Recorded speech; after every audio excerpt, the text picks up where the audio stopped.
നമസ്കാരം. സമയം എന്താ വെളുപ്പാങ്കാലത്തെ 5:15 ശിവരാത്രി ദിവസമാണ്, ഞായറാഴ്ച. ഞങ്ങൾ എങ്ങോട്ടാണ് ഈ കാർ എടുത്തൊരു പോക്കുന്നല്ലേ? ഞങ്ങളൊരു പോക്കങ്ങ് പോയി. നല്ലൊരു യാത്ര. ആദ്യം നേരെ കുളത്തൂപ്പുഴ ഭാഗത്തോട്ടാണ് പോയത്. അവിടുത്തെ ഉദയമാണ് നിങ്ങൾ ഈ കാണുന്നത്.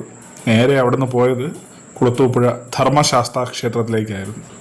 വളരെ സമാധാനമായി കണ്ട് തൊഴുത് മകൾക്ക് ഒരു ചെറിയ വഴിപാടൊക്കെ ഉണ്ട്, ഒരു മീനൂട്ട് വഴിപാടൊക്കെ ഉണ്ടായിരുന്നു. അതെല്ലാം നടത്തി. ഒരുപാട് വലിയ മീനുകളുണ്ട് കേട്ടോ അവിടെ. അതിനൊക്കെ കപ്പലിൻ്റെയും പൊരിയൊക്കെ ഇട്ട് കൊടുത്ത് അവിടെ നിന്ന് നേരെ ടാറ്റയൊക്കെ പറഞ്ഞ് ഒരു പോക്ക് പോയി.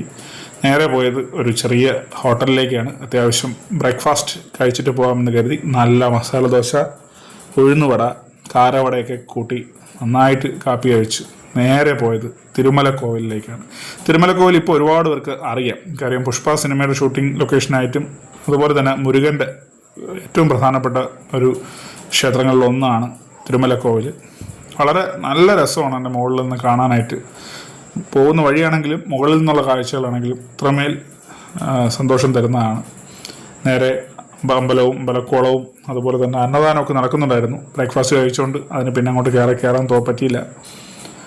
ഇതാണ് ക്ഷേത്രത്തിൻ്റെ പ്രധാന ഭാഗം, മുൻഭാഗം. കല്ലിൽ 2 മയിലുകളെ 2 വശത്തായിട്ട് കൊത്തി വെച്ചിരിക്കുന്ന ഒരു കാഴ്ചയ്ക്ക് നമുക്ക് കാണാം. ആ ഭാഗത്ത് നിൽക്കുമ്പോൾ നല്ല കാറ്റാണ്. മുകളിൽ കയറി നിൽക്കുമ്പം വളരെ ശക്തമായിട്ടുള്ള കാറ്റ് അടിക്കും. അതുപോലെ തന്നെ ഈ യാത്രയിൽ ഞാനും ഇന്ദുവും അതുപോലെ തന്നെ മകളും അളിയനും ഉണ്ടായിരുന്നു. ഞങ്ങൾ 4 പേരും കൂടെ നടത്തിയ ഒരു ചെറിയ യാത്ര. ഒടുവിൽ ക്ഷേത്രത്തിൽ യാത്രയൊക്കെ പറഞ്ഞ് അവിടെ ഞങ്ങൾ നേരെ പോകുന്ന വഴിയിൽ പനന്നൊങ്ക് കണ്ടു. പനന്നൊങ്ക് നേരെ അതിൻ്റെ തന്നെ ഇലയിൽ പൊതിഞ്ഞ് തന്ന് അവിടെ നേരെ തെങ്കാശിയിലേക്കാണ് ഞങ്ങൾ പോയത്. എപ്പോഴും ഞങ്ങളുടെ എല്ലാ യാത്രയിലും തെങ്കാശി ആ ഭാഗത്തേക്ക് പോയാൽ തെങ്കാശി ക്ഷേത്രത്തിൽ കയറാതെ ഞങ്ങൾ വരാറില്ല.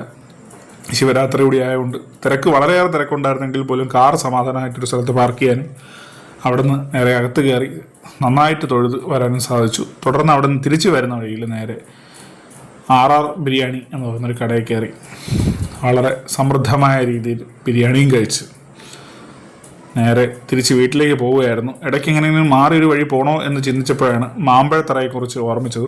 പോകുന്ന വഴിയിൽ നിന്ന് ഏകദേശം 9 കിലോമീറ്റർ മാറിയാണ് മാമ്പഴത്തറ പോകുന്നത്. കുറച്ച് ഹാർഡ് റൂട്ടാണ്.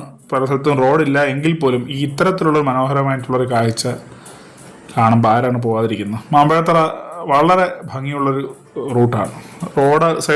റോഡാണെങ്കിലും അതുപോലെ തന്നെ താഴെയുള്ള പൈനാപ്പിൾ തോട്ടങ്ങളുടെ കാഴ്ചകളാണെങ്കിലും ഒക്കെ വളരെ ഹൃദ്യമാണ് എന്ന് പ്രത്യേകിച്ച് പറയേണ്ടതായിട്ടുണ്ട്.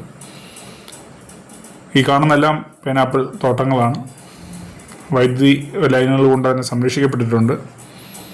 അവിടെ നിന്ന് അതെല്ലാം കണ്ട് ഏറ്റവും അവസാനം ഒരു ചെറിയ ചായക്കടയുണ്ട്.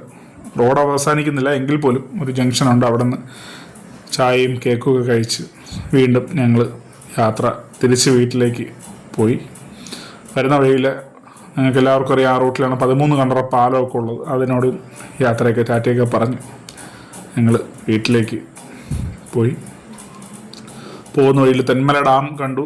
ഡാമും കഴിഞ്ഞതിന് ശേഷം വരുന്ന ഒരു സ്ഥലത്ത് വീണ്ടും ഒരു ചായ കുടിക്കണമെന്ന് തോന്നി. ഞങ്ങൾ ചായ വിത്ത് കടി എല്ലാം കഴിച്ച് നേരെ ഞങ്ങളുടെ പ്രിയപ്പെട്ട ചിറയൻകീഴിലേക്ക്, സൂര്യാസ്തമയം സംഭവിക്കുകയാണ്, എത്രയും പ്രിയപ്പെട്ട ചിറയൻകീഴിലേക്ക് എത്തുന്നു. അടുത്ത വീഡിയോയുമായിട്ട് വീണ്ടും കാണാം. നന്ദി.